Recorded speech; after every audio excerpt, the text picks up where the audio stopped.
Hi, I'm Raymond Noel from Southbury, Connecticut, and this truck belongs to H. Stone and Sons in Southbury. They bought this truck brand new in 1965, serial number 1001, AKA number one. aka. And it was not supposed to be sold. How they ended up with the truck, the stories go on and on and on. But they got this truck brand new in 1965. The R model wasn't developed till 1966, 67. It's just a plain Jane. It's a 673 motor, no turbo, no power steering, 10-speed compound shift.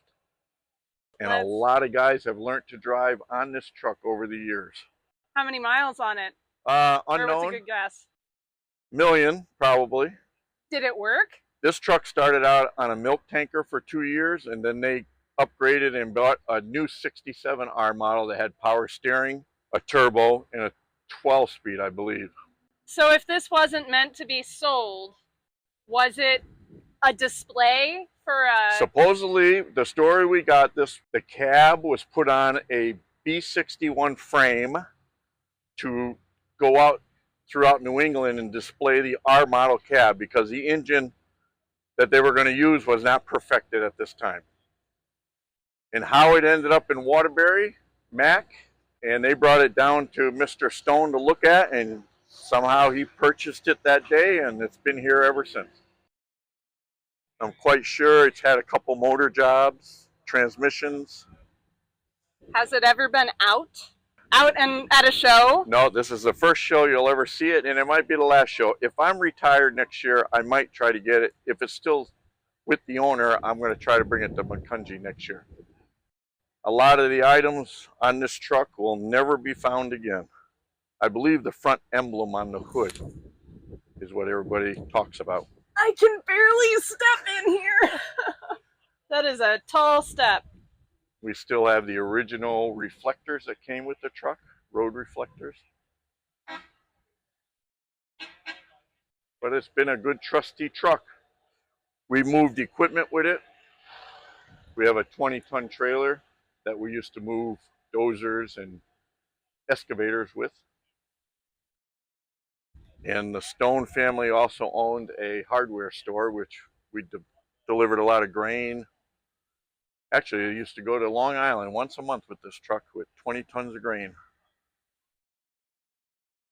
Shavings, beet pulp. I assume it stayed around. It always stayed around the East Connecticut Coast area. I took it to New York a few times to get salt, but other than that, it stayed very local. Does it live in a museum now? No, lives in a garage with about 25 other trucks. I think a lot of people would. Oh, working trucks. Okay. No, this is the only antique truck they have. And they actually don't consider it an antique truck. They used it on a daily basis.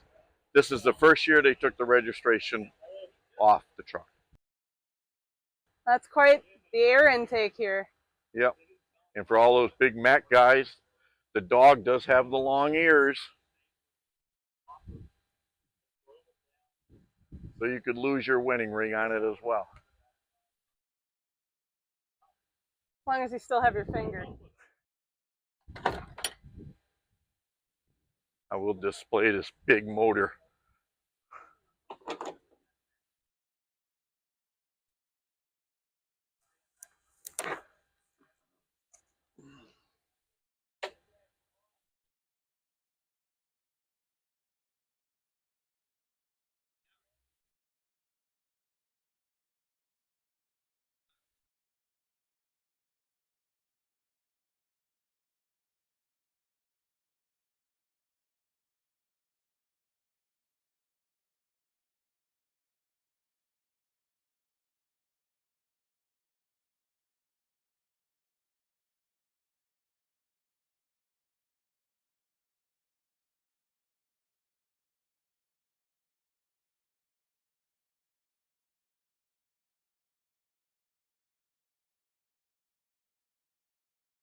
And I appreciate the Stone family for trusting me.